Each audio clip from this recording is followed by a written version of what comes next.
Mr. Chairman, your meeting is live.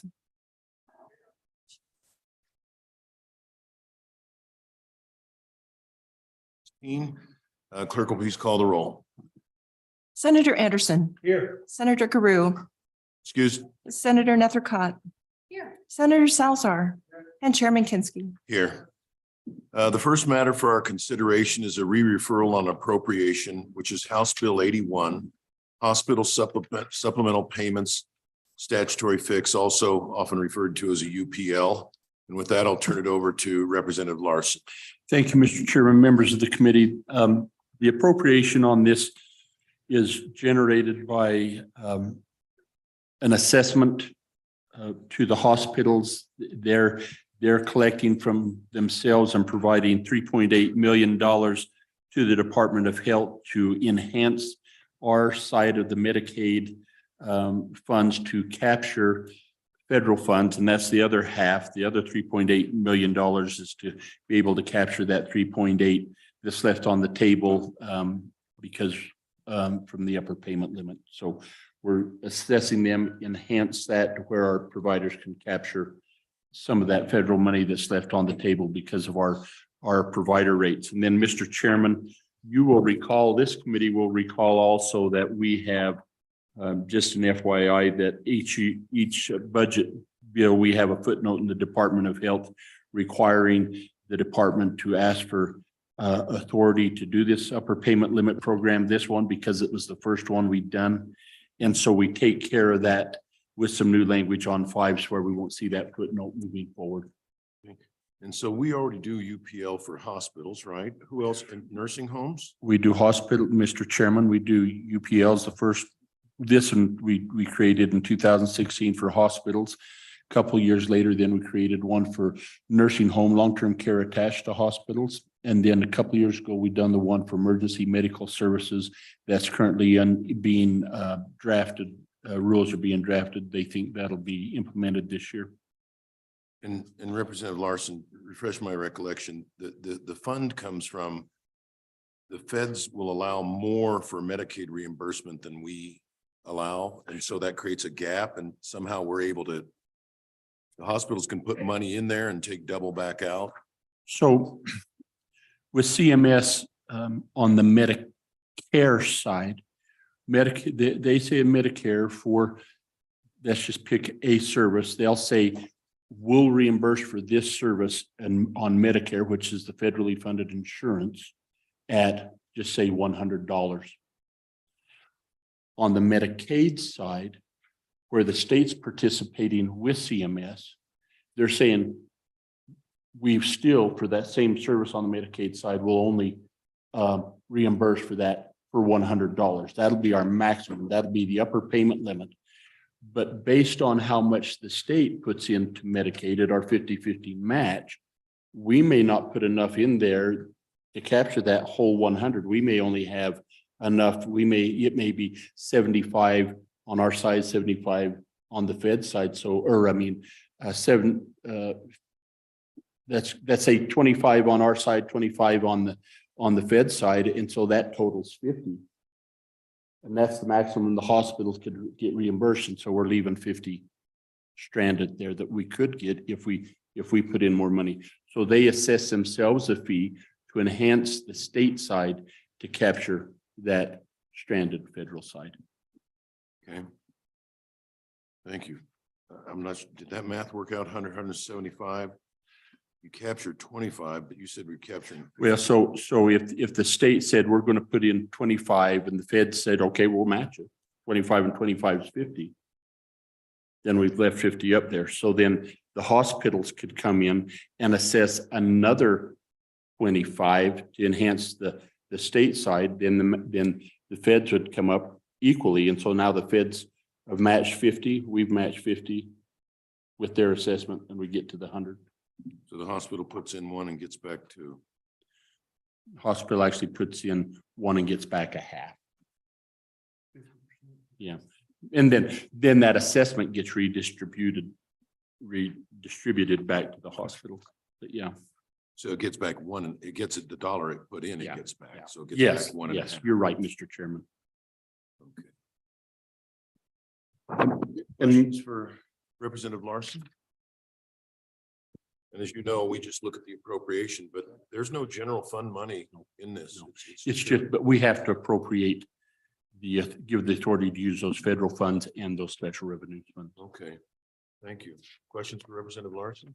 But I have a question that doesn't relate to the funds, but this says something about a private hospital.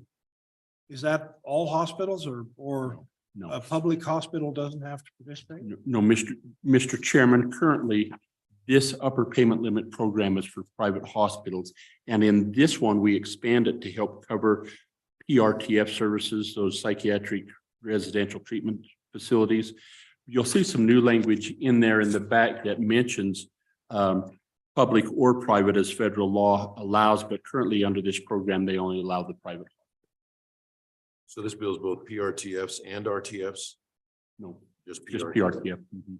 Hmm. And Mr. Chairman, just in FYI, and I may reach out to one of you on page 7 there, line 15, there's an appropriation for 48,830 from federal funds. We had in there 96,000 general funds, and it should have been split federal funds and these special revenue funds. I didn't get the special revenue fund language in there. So I'd like to get an amendment crafted from LSO and ask one of you to insert that in on the House side. We'll be happy to do that. Thank you. Right, thank you, Representative. And the sorry, other go ahead. appropriation is on page 6, line 5. That's For 3 Mr. million. Chair- Mr. Chairman, what that is on page 6, that's the sum total that would be coming into the program. And of that, the Department of Health is allowed 3% for administrative costs. And that's where we get that 48,830. And this is from special revenue. That means the That's the assessment. Correct. You're correct. Okay. Thank you. I'll open it up for comment agency. Any comments, any questions for the agency? I think just a brief table that lays out sort of a hypothetical like Representative Larson talked about for the floor would be helpful. Okay, public comment? Sure.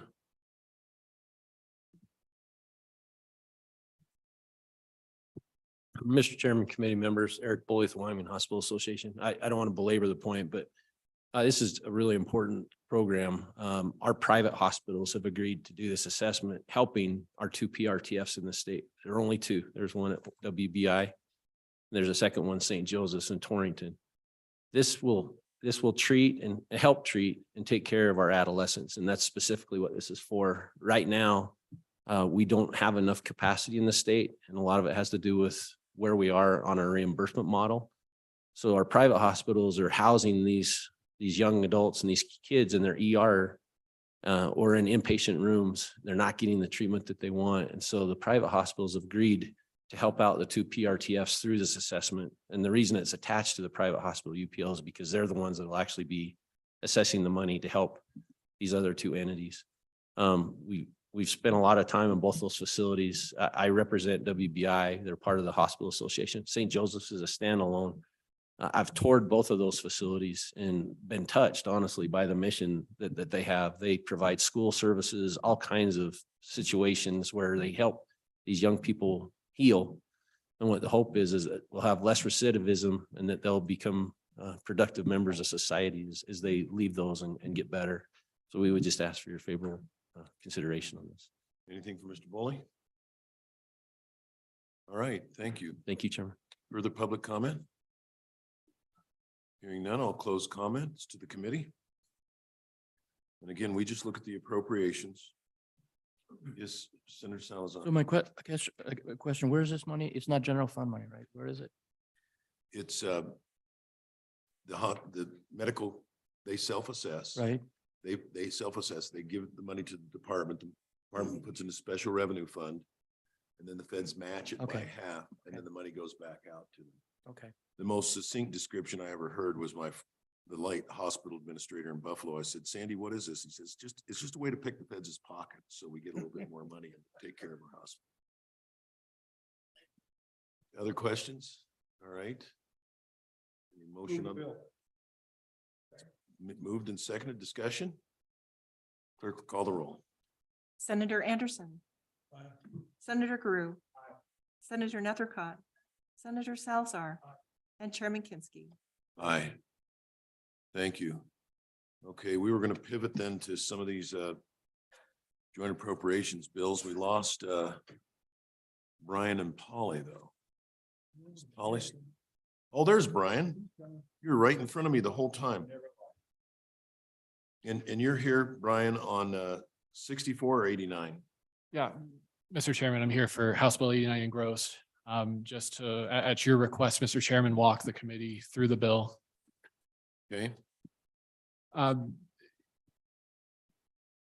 So Mr. Chairman, a lot of this will sound familiar. So this is House Bill 89 engrossed, state investment returns, adequate reserve funding. A lot of this overview should sound familiar.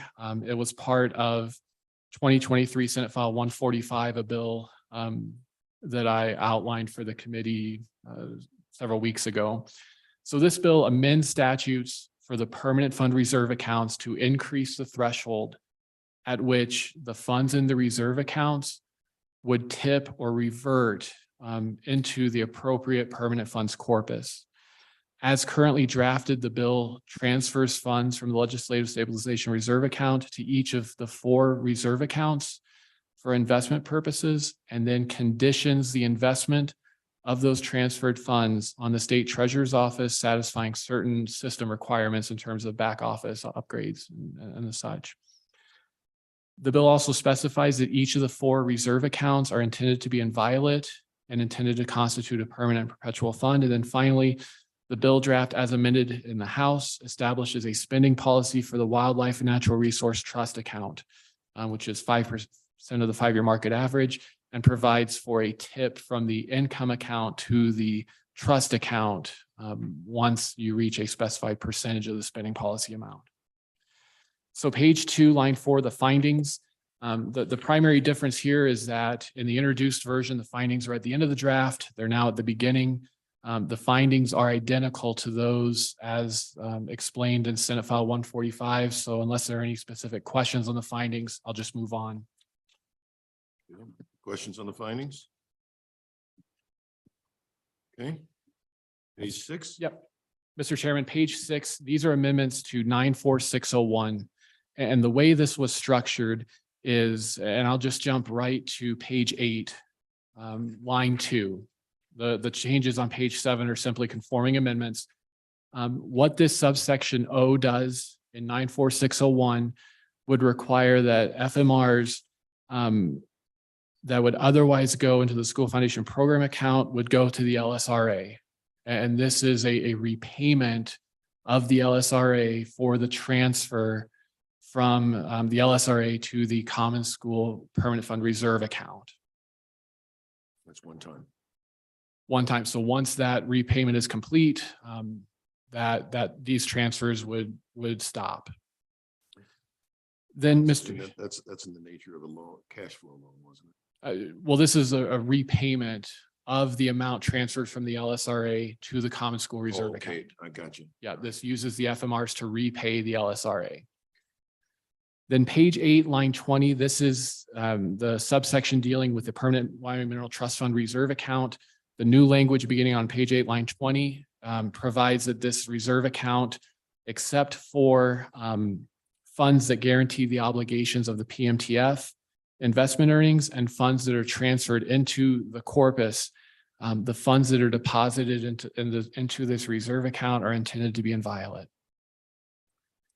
Then page 9, line 16 and 17, this changes the percentage at which funds in the reserve account would tip into the corpus.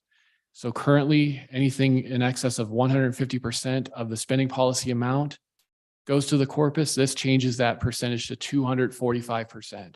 Which is 7. That, Mr. Chairman, that's correct. That's 7 times the spending policy amount. Then moving on to page 10, Line 3, this is a common school reserve account. Similar concept, except for funds that guarantee the obligations of the investment earnings from the common school account and funds that are transferred into the corpus. The reserve account is intended to be inviolate. Page 10, lines 19 to 21, changes the percentage to 420% of the spending policy amount. That's 7 times the spending policy amount. Page 11, line 4 is the same concept for the Excellence in Higher Education Reserve Account. So lines 4 through 10, the new language specifies that the reserve account's intended to be inviolate. And then the percentage change on line 13 is 210%. And what is that? That's still 7X times. Yeah, Mr. Chairman, all of the percentages, the changes in this bill draft, the percentages would all be 7 times the spending policy amount. Okay. Now, page 11, going on to page 12, this is an amendment to the Wildlife Natural Resource Trust. And beginning on page 12, line 2, this provides that investment earnings from the trust account are credited to the income account. And then the amount of earnings that are available, or excuse me, I jumped ahead. So investment earnings can be expended by the trust board in an amount not to exceed the annual spending policy amount, which is further, and I'll describe that in a minute, plus any funds in the income account from prior years that are available for expenditure, but were not expended in the applicable year. So it's basically a rollover of any unspent spending policy amount. Then page 12, line 7, this would be a tip from the income account to the Wildlife Natural Resource Trust account once you hit 300% of the spending policy. Page 12, line 19, this is the spending policy. Some prefatory language. First, the earnings from the investment are deposited to the income account, and then the amount of earnings available shall be equal to 5% of the 5-year average market value of the trust account. So it basically sets a 5% spending policy for the Wildlife Natural Resource Trust account. For the wildlife, okay. Yep. And then, Mr. Chairman, lines 6 through 23, and then page 14, lines 2 through 11, basically ease into that 5-year average. So the first year would be a 1-year average, the second year, 2-year average, and so forth until you get to the 5th year. Page 14, line 13, just notes that the calculation is the spending policy.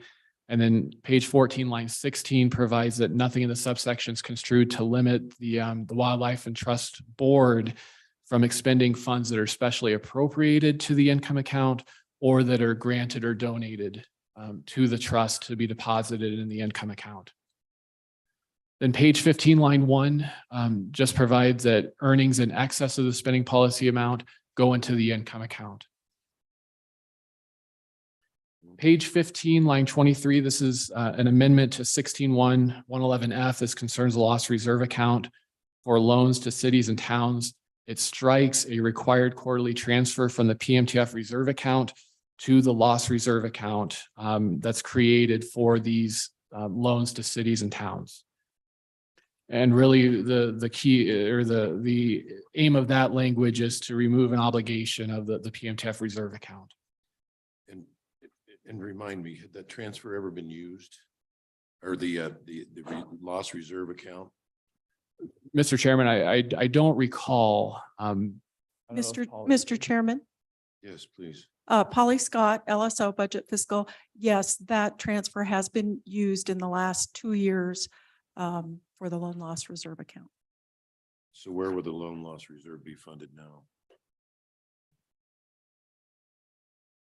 Yeah, Mr. Chairman, I think the way the language would read is, it'd be funded from the loan origination fees.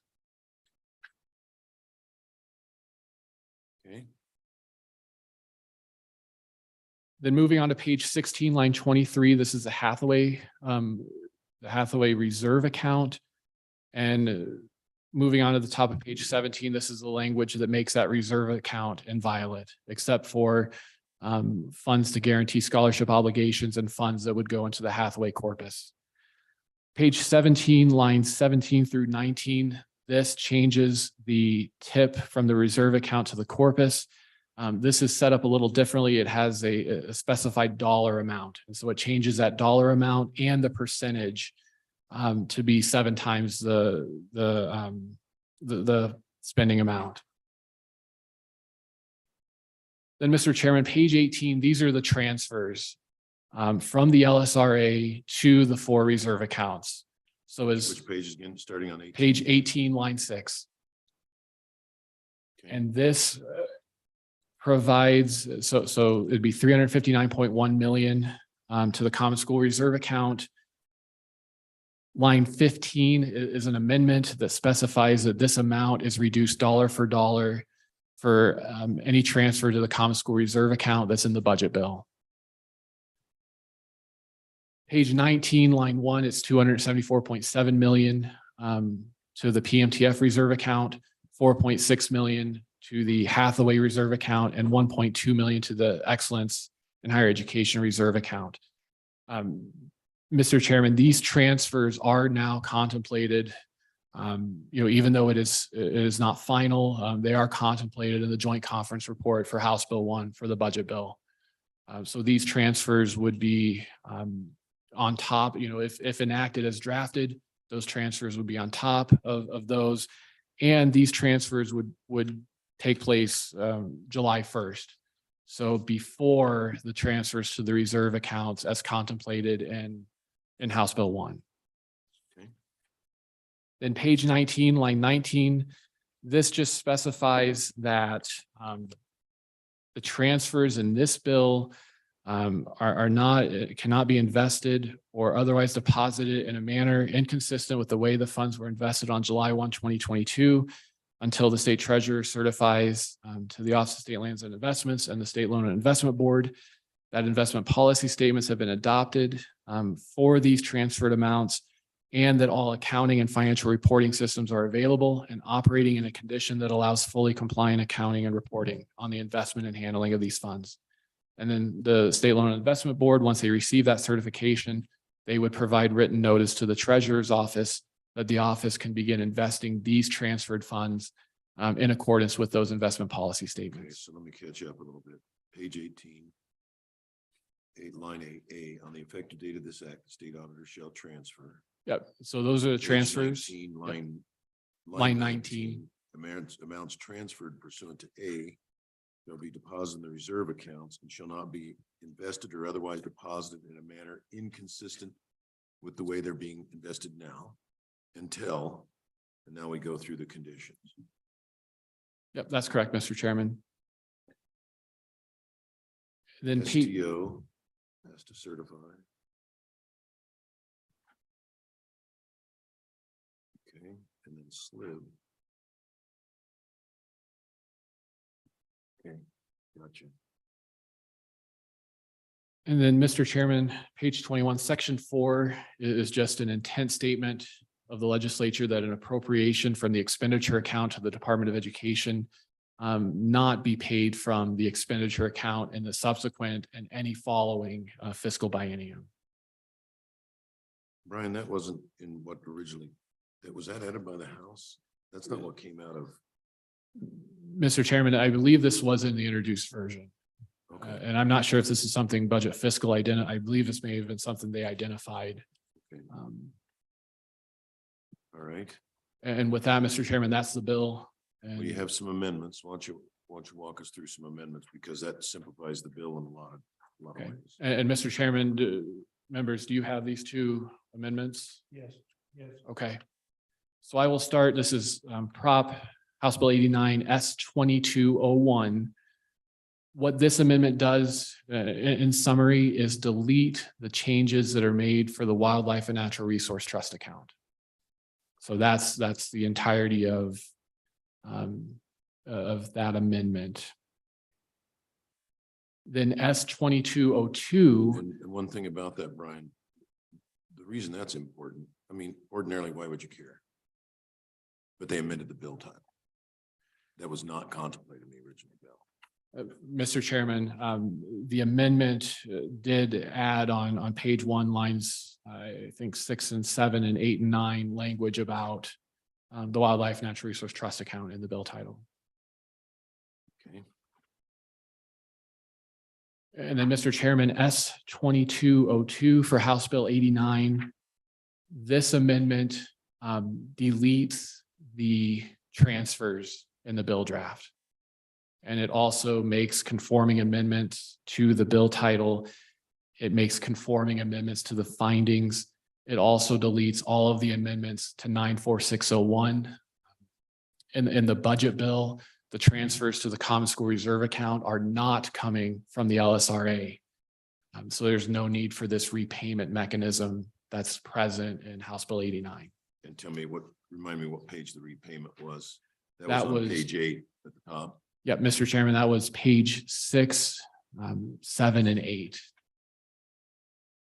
And that section of the bill, so the amendments to 94601 would be deleted entirely from the bill. What do you have, about a 3-page bill when we're done?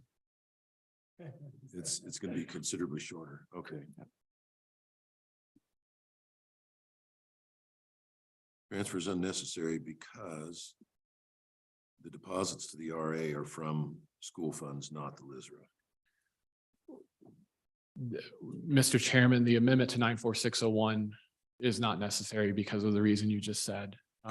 In total, the transfers are contemplated in the budget bill.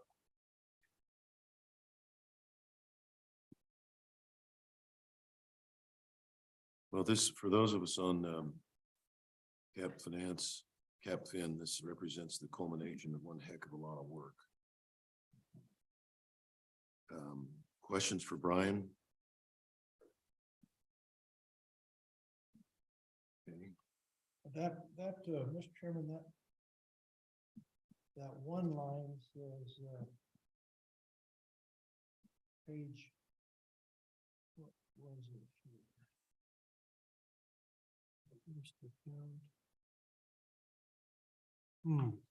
Page 12 through 14.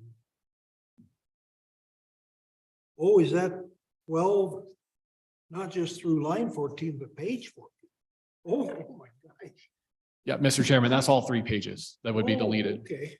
Yeah, there was Okay. never any consideration of Wyoming Wildlife and Natural Resource Trust account or income account or spending policy in the original bill. It was just grafted in after they changed the title. Wow.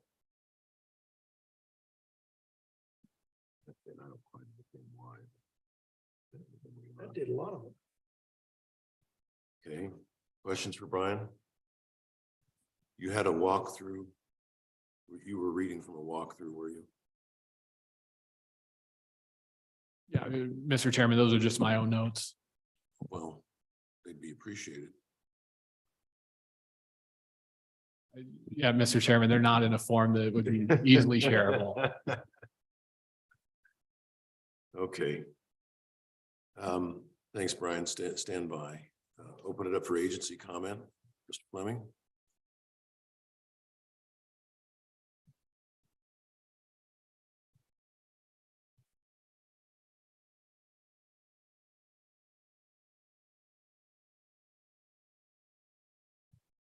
So we're here on what's come to be known as just the 5X bill, the 5X or the 7X bill.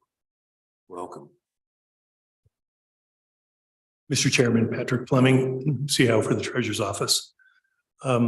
Without rehashing, unless you want me to go into the details of why the importance of the bill and how much it would enable us to take better positions that would potentially have a higher return for the state. That's basically the genesis of the bill and what we're trying to achieve here. I can go into any detail that you wish if you want me to get into more details of the importance of what we're trying to do here by simplifying the process Well, with a higher return. It seems to me that there was a table that illustrated what we're getting now and what we think we could be earning after the 5X bill. That is correct, Mr. Chair.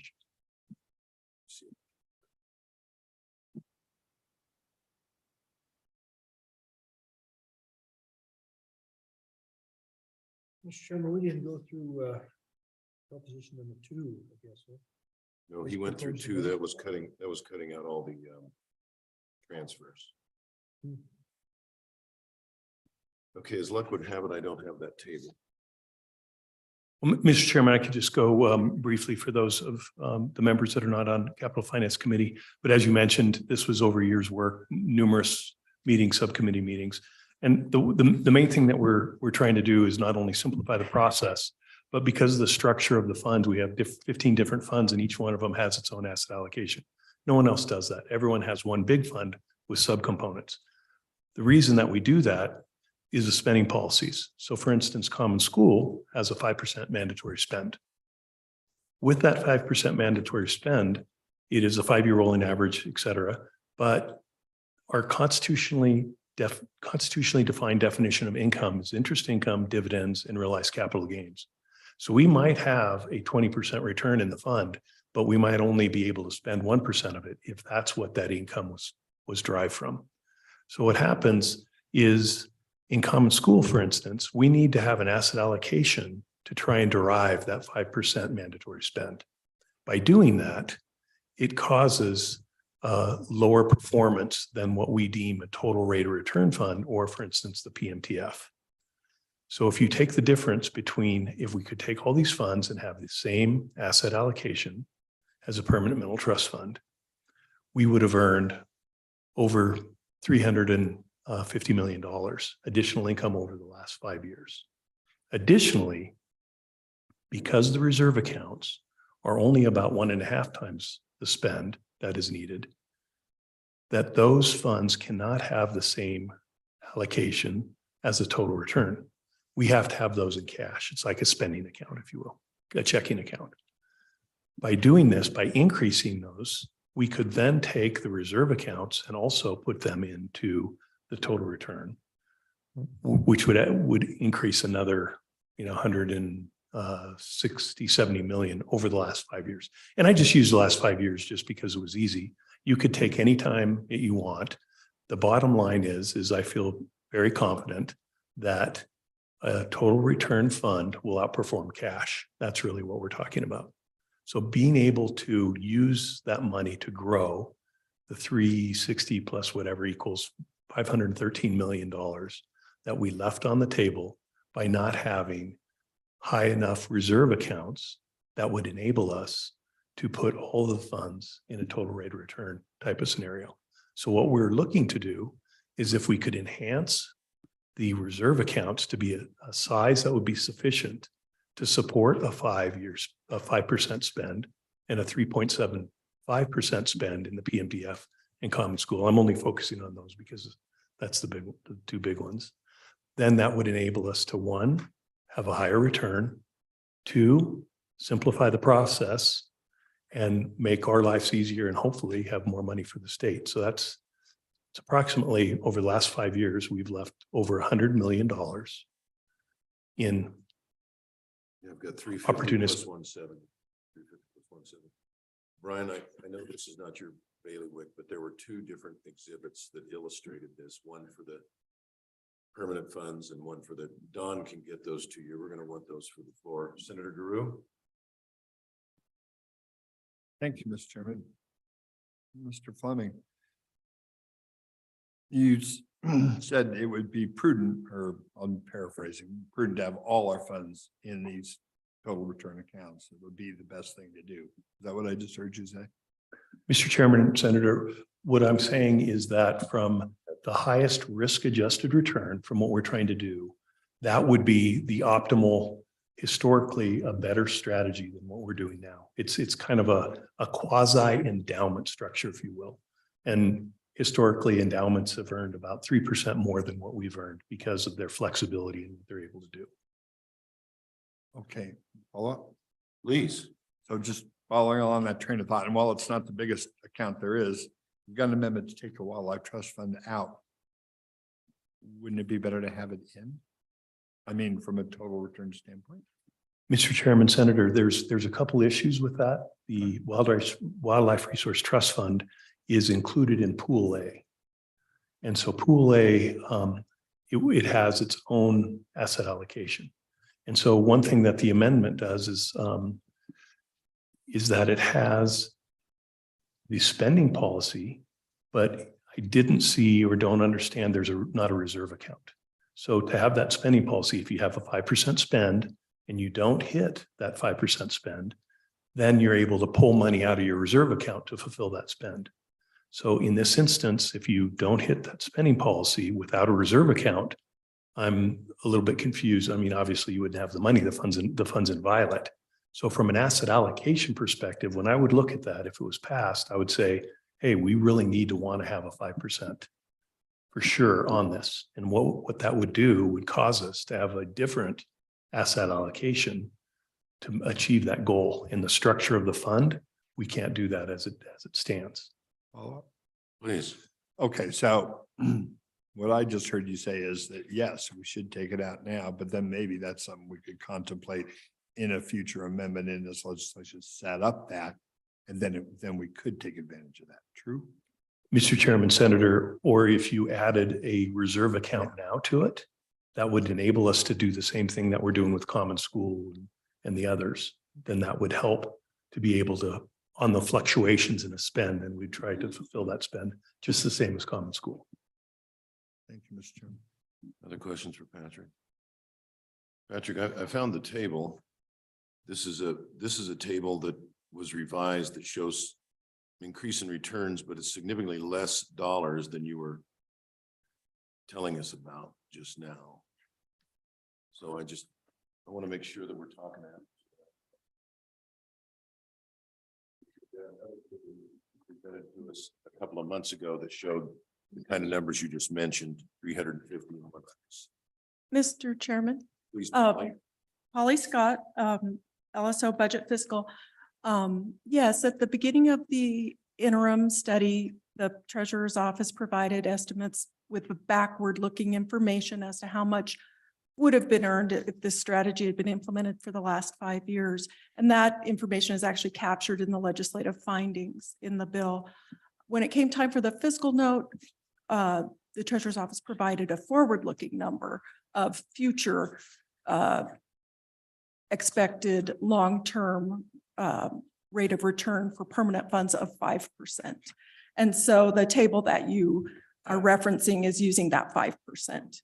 And is also using some adjusted balances of what we have now projected those balances to be lower than they were when the CapFin committee was doing this work in the last fall.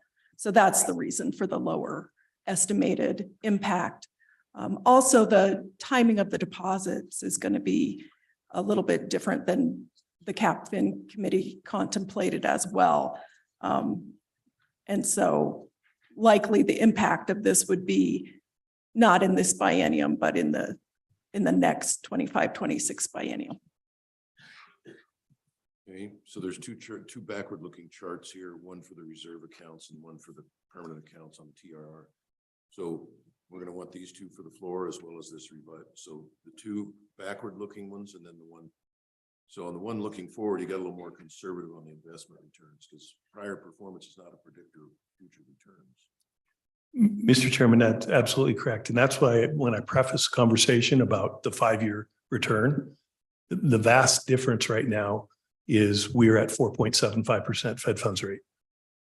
Historically, we've been much lower than that. The Fed has been very aggressive in raising interest rates. So on a forward-looking basis, it would be less than that. There's no question at today's interest rate environment.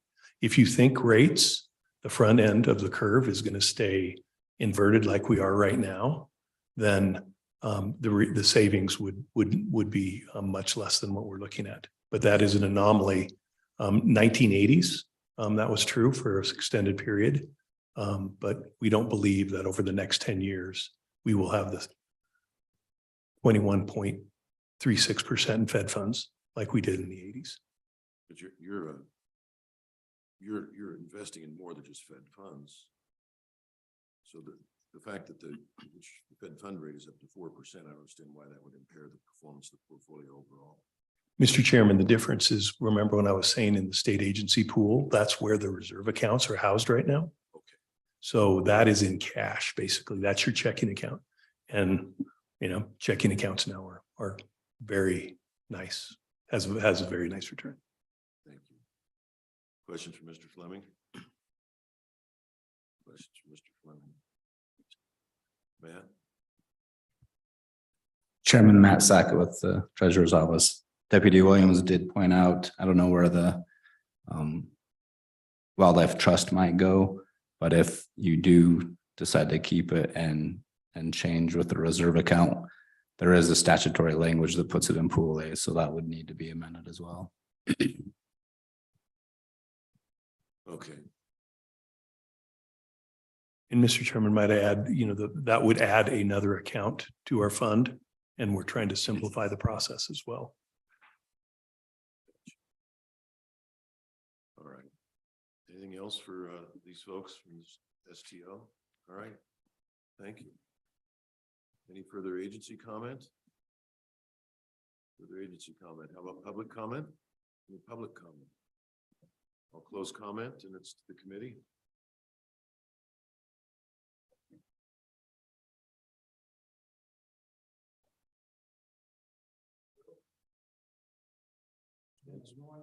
Second. Okay, it's been moved and seconded. Discussion. We have two amendments. So Senator Greer, I'm gonna go to you. You showed some interest in, do you have an interest in keeping the Wildlife Natural Resource Trust in the bill? Well, short answer is yes. But not, it sounds like to me, what I heard based on the testimony is that that'd be something that we need to talk about. And it seems like it's got another couple of pieces to it that we'd have to think through. And we'd have to get with all the, I want to get with, I don't know what that would do to the trust fund itself, make sure that it would, do everything or not have some unintended consequence.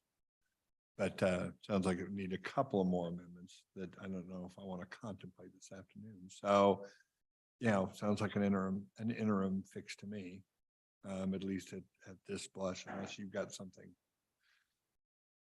I felt like it's too last minute after all the work that we did on the interim to put it, and I also, on something this big, I don't like amending the title. That makes me a little bit nervous. I don't know who would challenge it in court, but we shouldn't be monkeying with the bill titles. We know that from the Constitution, but I just, on something this big and this important, I don't want to stick something in there at the last minute in the bill title. But also, it's just based on what Patrick was saying, this just needs more work, consideration. Question. Yeah.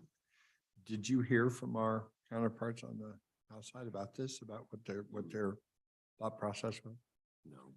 As if they didn't address the two issues that the deputy treasurer brought up, I was kind of surprised that they would be in there. Were you involved in those discussions? Holly or Brian, were you involved in them? I can certainly go over and ask. Thanks. Well, so we have two amendments. The first is 01 to delete the Wildlife Natural Resource Trust account. And I'm going to go ahead and move that one. I think it's been moved in second discussion. All right, all those in favor signify by saying aye. Aye. Opposed, no. Motion carries. The next amendment is to delete the transfers. And that is one that we've had fairly substantial conversations with our House counterparts as well as the executive's office. And that does appear to be a prudent thing to do because we've already got these transfers called out in the bill. So I'll go ahead and move the deletion of the transfers. Moved in second discussion. So Please. I guess that is my question about this. I tell you, we've got it in the budget, but this is putting it in the bill itself. Now we're taking it out of the bill itself. So now all we're left with is the budget itself. Yeah, the transfers are all in the budget and I'll defer to Brian. He's looked at it, worked at it. Tell me the rationale for excluding.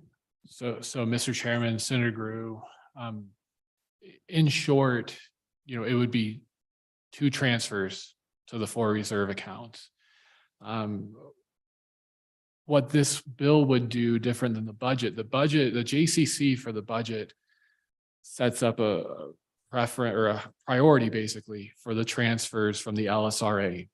And right at the top is the Permanent Mineral Trust Fund corpus, which I believe was a position held by your side of the Capitol. This bill would have those transfers, basically notwithstanding what's in the budget bill, take place on July 1, 2023. So that would be, and I think that would upset the flow of the LSRA transfers as contemplated in the budget.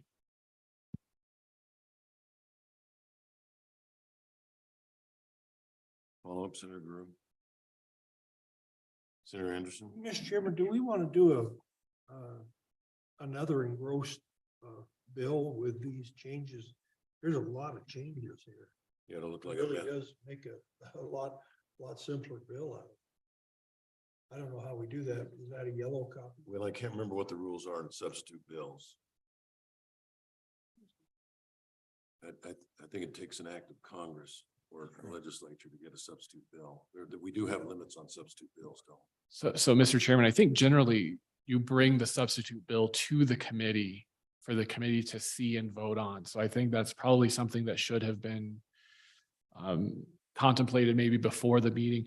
That said, I mean, these two amendments, as drafted, are relatively straightforward. All we do is just line through the parts of the budget that are X'd out by them. Yeah, Mr. Chairman, both amendments simply delete language in the bill. I think we just take it to the floor that way. Okay. Explain it, make it a little easier to explain. It won't take you very long to explain, will it? It would take me a long time. It won't take you long. Well, I appreciate the vote of confidence. All right, further discussion on the amendment. Hearing none, all those in favor signify by saying aye. Aye, opposed, no. Motion carries. Back on the bill. Questions or further amendments? Clerk, call the roll. Senator Anderson, Aye. Senator Guru, Senator Nethercott, Senator Salzar, and Chairman Kinsky. Aye. 5 do pass amended. Yes. Yeah. You got my name on that one? I Jim? got your name on that one. Yeah. Michael, back me up. Okay.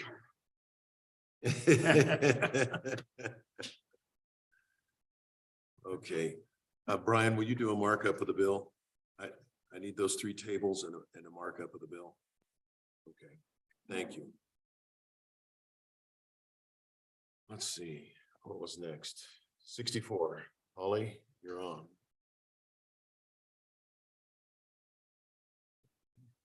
Go past wolf depredation, go past school grants.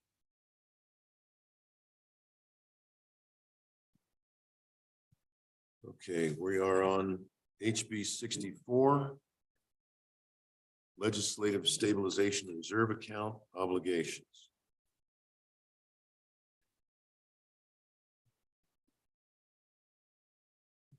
Please. And then it's 132, and I was just wondering, this wolf, the wolf bill, HB 188, this has $135,000 appropriation. Okay, We just whip through that just in case anyone wants to talk about it. all right, let's do Because that. I know some folks. are Good waiting for point. that. I know staff is too. If we can just knock out those referrals. All right, we'll go ahead and do HB 188 wolf depredation. Yeah. Welcome, Senator French, and recall you just give us a thumbnail of the bill, but really we're just focused on the appropriation. That's all we can do. Welcome. Thank you, Mr. Chairman. And I'm sorry I didn't see you sitting there. Thank you, Senator Brew. Thank you.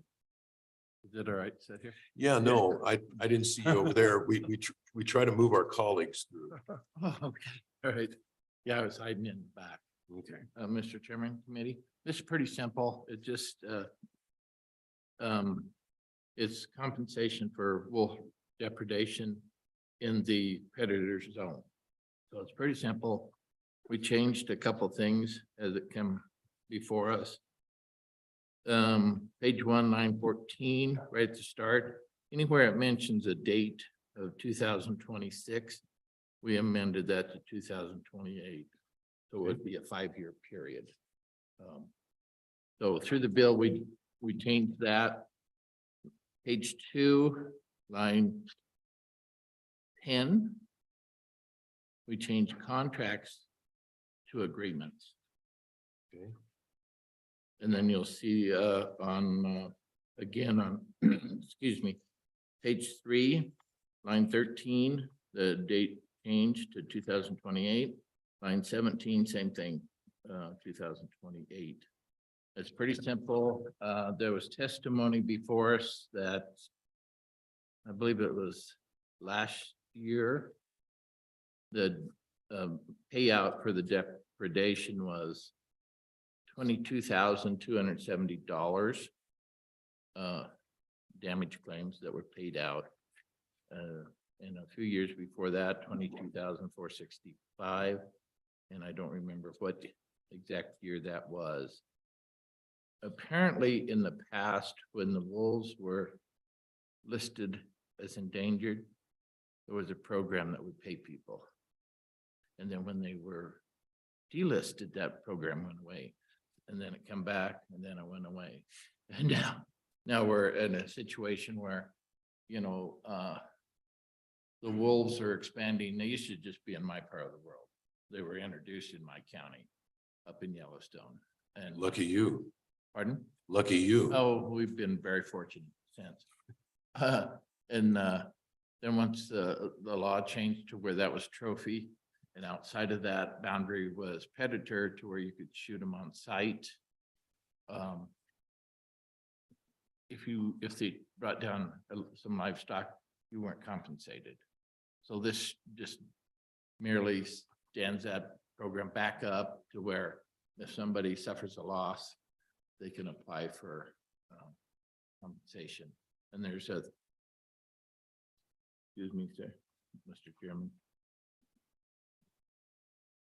There's a $300,000 appropriation from the general fund for this, for the Department of Agriculture for administering the program and funding the damage compensation payments. They will work with, they will try to get an agreement with the Wyoming Game and Fish Department because I've been, my son-in-law manages a large ranch next to my property. And I've been with him when we've found these depredations, and you got to act really fast. Whether it's wolf or grizzly, it's both. The evidence disappears.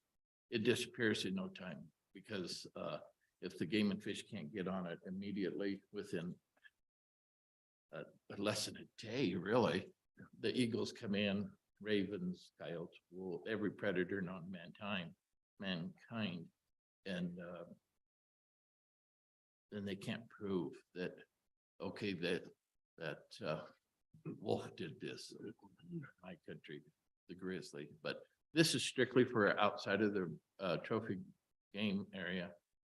And they've expanded already down to the southern part of the state and have formed a pack in the state below us here, the northern part of that state, a couple packs, and they're roaming back and forth. So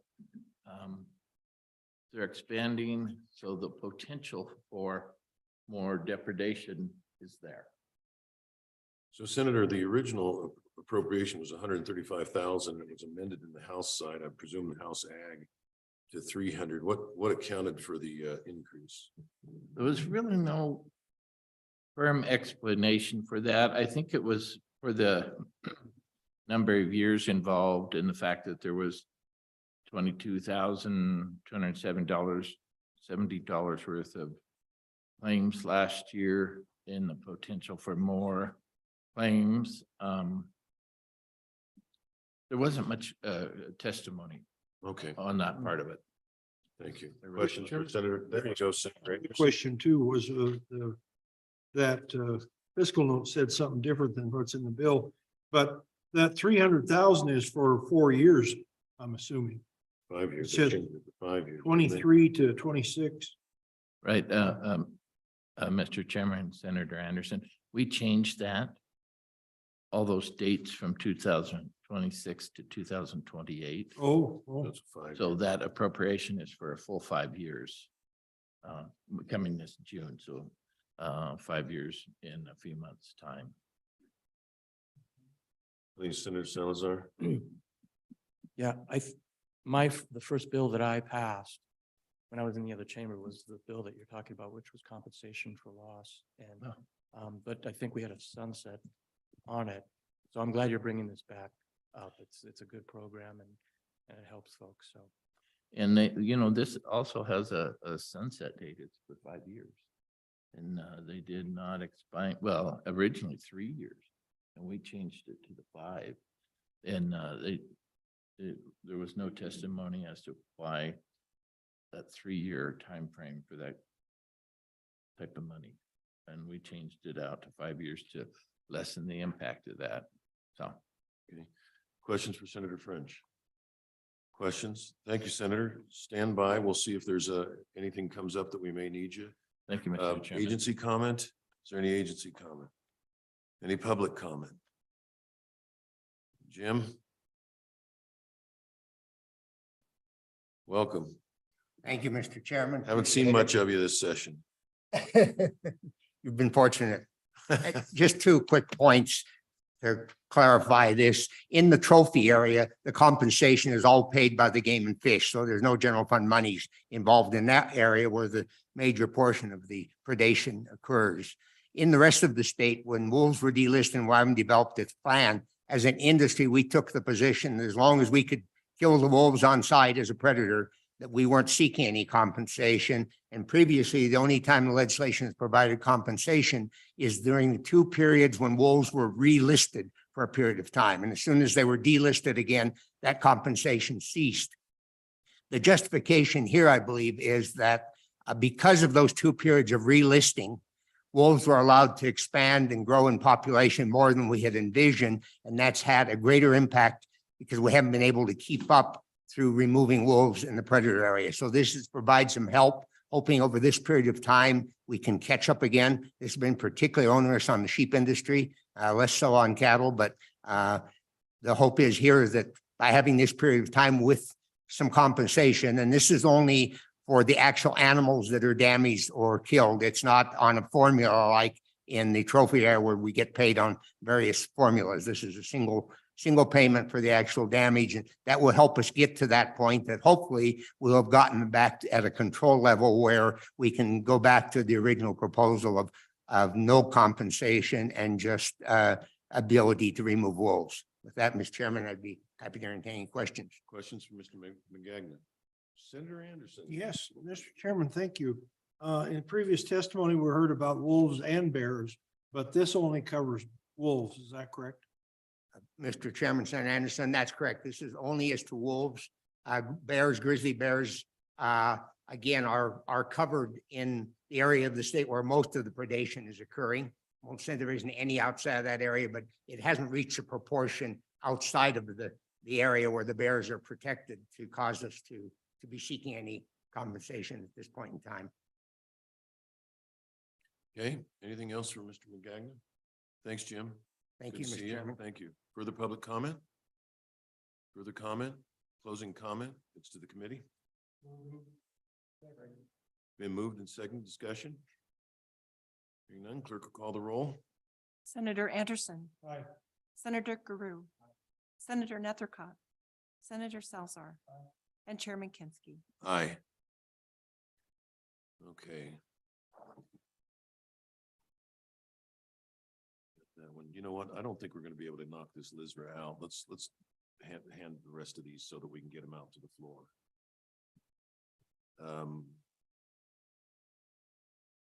If you would notify, who was gonna do 33? Senator Brennan. Okay, you'll get a text her.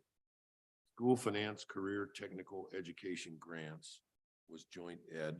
Do we have anybody here on that one? Yeah. Yeah.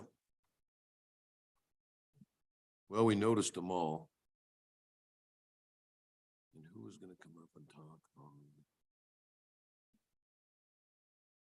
Please. Oh, and Jim, you're on value added. Right?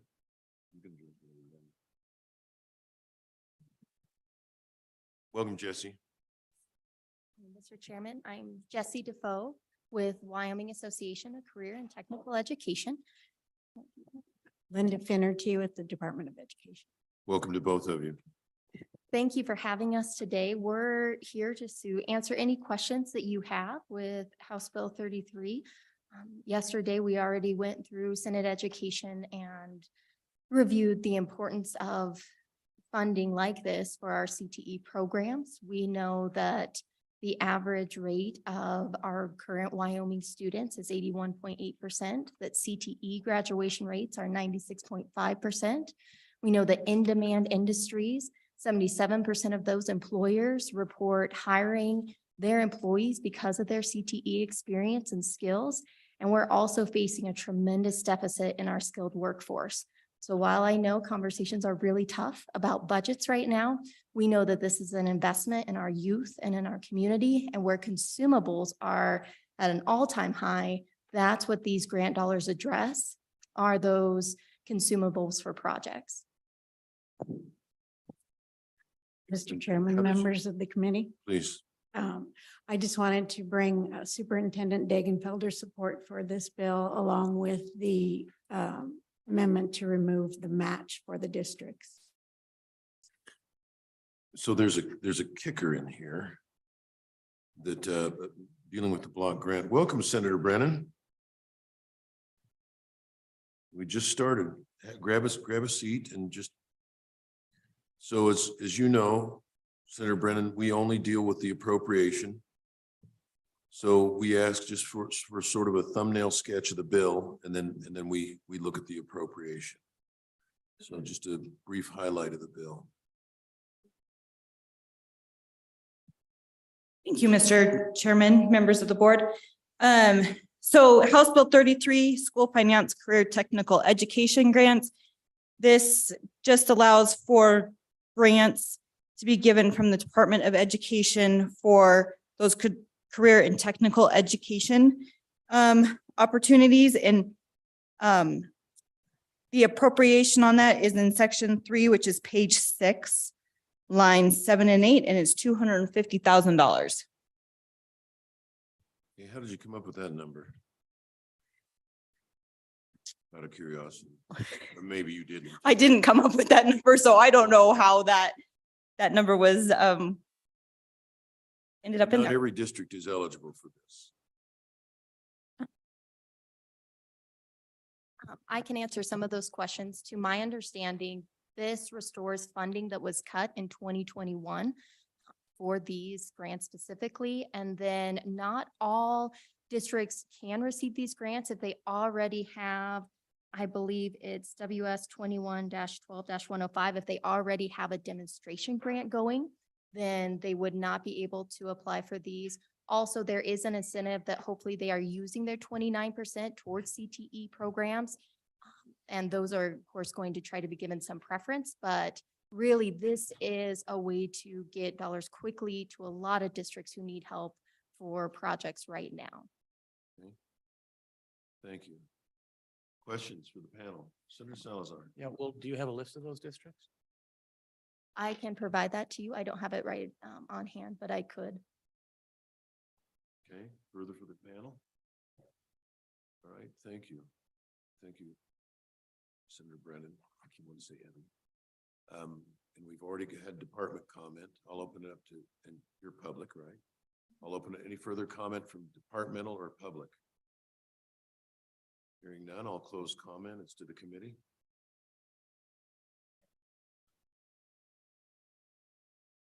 Do we have a second? Okay, discussion? Hearing none, clerk will call the roll. Senator Anderson, Aye. Senator Carew, Aye. Senator Nethercutt, Senator Salzar, and Chairman Kinsky. Aye. Jim, let's knock out your bill. Would you like to do that? I should ask. Yeah. I think that would be- Okay, Can I stay here? please do. No, make yourself comfortable. So, Mr. Chairman, I bring you House Bill 190, Wyoming Value Added Energy and Industrial Plan. This comes from days in the Minerals Committee that we were trying hard to come up with a way to maximize our exports of minerals and other products. So this bill establishes a task force that will do just that and try to maximize the ability of the state of Wyoming to capitalize on these projects. And we're talking globally here. Big deal on this is coal export facilities that could be not necessarily exported in the United States, but maybe out of Mexico. It's hydrogen projects that could be exported out of Mexico. It's LNG that could be exported out of the Gulf of Mexico. All those kind of things that we're hearing about, but we have not got a lot of people working on it. The Wyoming Energy Association has asked for help to market this thing and get it going. And so this is what it's trying to do. Page 6 shows the development of a project or strategy to maximize the development of Wyoming's energy and natural resources, most efficient, sustainable, and cost effective. Then line 20, projects and initiatives to encourage the development of liquid natural gas export facilities using Wyoming produced natural gas, or to expand the use of Wyoming LNG. A lot of LNG things going on in the Gulf, but not convenient for Wyoming LNG. So this force has to figure out where would be a likely spot for us to have an LNG facility. We need to have LNG liquid facilities in the state to process and move this LNG to the place. We also added into this the electronics manufacturing facilities owned by domestic or international companies in the state of Wyoming. This was from economic development in the Minerals Committee also, so we added that into it. You'll see on page 7, line paragraph E there, we in domestic and international markets for natural gas, oil, coal, uranium power, nuclear energy, hydrogen, and manufacturing. And we even added tourism in there, I see, just to be broad-based. There on line 22, we went into deep water ports to export Wyoming non-renewable natural resources. Those deep ports probably are somewhere in the Yucatan Peninsula. Then the other thing that they're supposed to do on page 8, paragraph 4, is make recommendations for outreach, marketing, trade representation, and international relations. So that's what the bill's all about. Just trying to get a task force that's just working on exporting our non-renewable. And with value added. Yes, yes. Okay. So Tell us about the appropriation.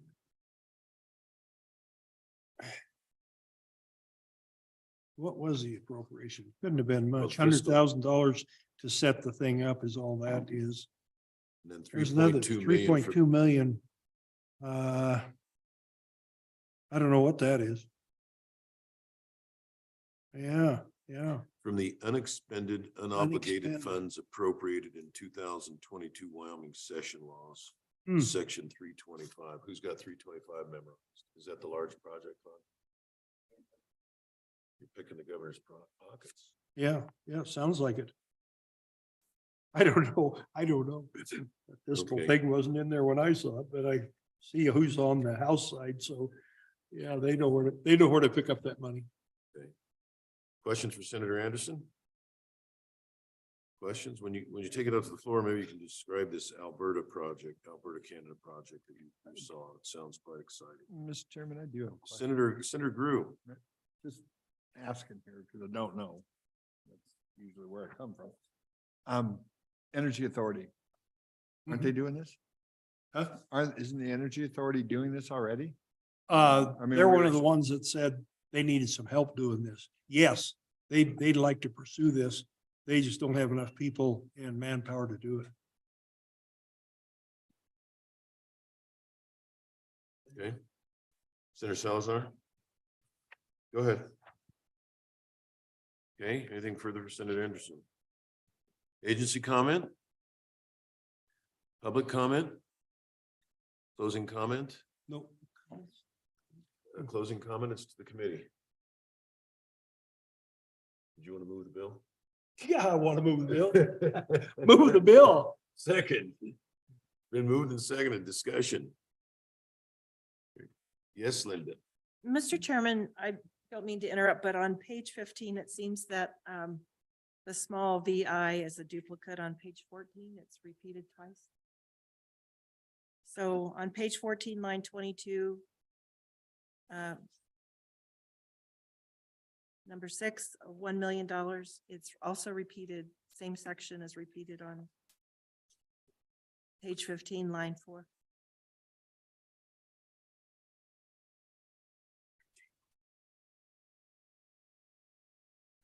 Tell me again, No, page 13, line 4. Page 14, line 22 Okay, is the same paragraph that you have on page 15, line 4. Or is it different? Oh, there's a G and an F. Okay. Yeah, my there's apologies. a difference. I'm sorry. Two different sections. Disregard the secretary. okay, Never. all right. It was almost a good catch. Okay, further discussion. Clerk, call the roll. Senator Anderson, Aye. Senator Guru, Senator Gnathercott, Senator Salzar, and Chairman Kinsky. Aye. There are 3 noes and 2 ayes. And this came out of Minerals Committee? Mhm. Okay. Well, I heard it in Minerals Committee. I'm not sure. Yeah, probably. This is a re-referral, isn't it, Linda? Yes. Yep, okay. Okay, so we've got 2 left and not much time. School Foundation Reserve Account Investments. And that's what I said, not much time. Legislative Stabilization Reserve Account Obligations. Do you want to pick up tomorrow morning or do you want to do it on adjournment today? Yeah. Okay, tomorrow morning. So we'll carry those over, Linda, and any other re-referrals. And so we'll have, I think you're either, we'll have Polly here on LISRA, which is 64. And then I don't know if there's somebody from staff's got to take us from 208. I know it was a interim committee bill, but I just have no memory of what the heck we did there. We had so many. All right, committee, thank you. We'll see you on the floor, So tomorrow morning. 8 a.m.